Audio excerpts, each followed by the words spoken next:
floor literally appears as you take the next step. You have no clue where you're going. The illusion is that you think you know where you're going.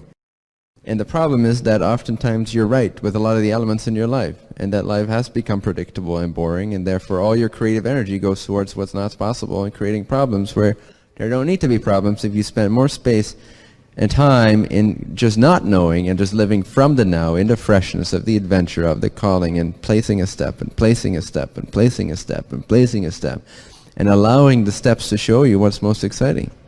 And as long as you don't have any fear to act when it does feel right to act, when the timing does show up, then that's a completely safe way to do it. And in fact, I recommend it.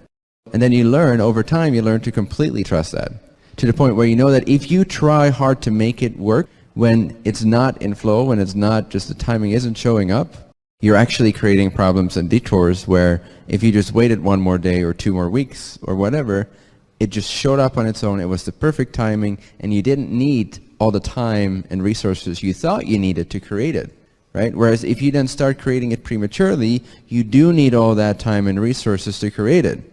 The universe is very efficient in its organizing principle, but only if you're connected to your calling will you be sensitive enough to notice what's truly in flow and what's not in flow versus what you're resisting or not resisting. Sometimes it's a little difficult from the outside in to tell if someone's just resisting or postponing, or if they're waiting for the proper moment and it's not there yet. But when you become sensitive enough and practice enough, it becomes easier and easier and easier, and then you're just like, yep. You just know that the best thing is going to happen so swiftly when you don't try to force it before its moment arises. And then the moment arises. When it doesn't, it's like, oh, there it is. But then there's no resistance either. There's no like stories or like, wait a second, I'm having an emotion. And that's saying it never happens, right? But there's just this complete availability to like, oh, there it is, naturally on its own. Whoop. And then it happens in a fraction of the time if you were to actually try and do it and plan it. And if you could live like this with everything, it means you compress the amount of time and energy you lose working and doing so many things that are otherwise done in 1/100th of the amount of energy and time and space it would need. So now that means you can do 100 more things within the same period of time, or 99 more things.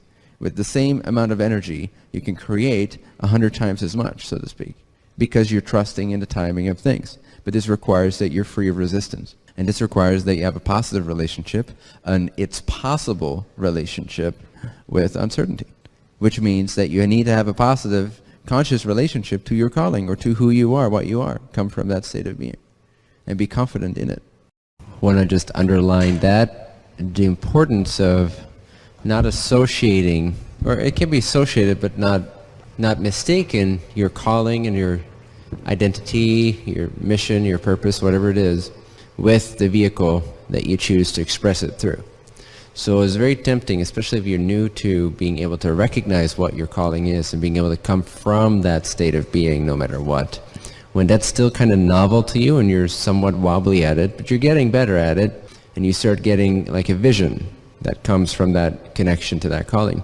And maybe it is to start a business or a project or organization that can fulfill that intention, or a series of intentions that are very conducive to channeling that calling energy into people's lives. It requires experience or just remarkable clarity and integrity and authenticity to be able to, throughout that trajectory of starting that business or organization or project or whatever it is, to consistently remember that the calling is not the thing, it's not the extension. And so in this way you're able to always navigate, to always course correct, to always adjust, because you're not identifying the truth with the means. So just make sure that you really, really see this, that you cannot do your calling, you cannot create your calling, you cannot become your calling, so to speak. Right? So anything that's got anything to do with linearity, anything that's not here right now, basically, is going to be an extension, an expression, a means, an avenue for that calling to crystallize itself into this world. And that's beautiful. But the vehicle changes. You don't always drive the same car. Sometimes your car's not available, or you need to upgrade. So don't get attached to the car. You want to be able to get to where you want to get to. You want to be able to transport your body. It's not about the vehicle. So if you can maintain that awareness, then it's easy for you to quit your job or take on a new job or create a new business or change the business around or redesign it from the ground up or fire a couple of people, hire another couple of people, or whatever is required for that change, because your fulfillment comes from the clarity with which you've learned to recognize the truth of what you are, and you've seen that it's independent, it exists independent from anything that you could ever do or create or manifest.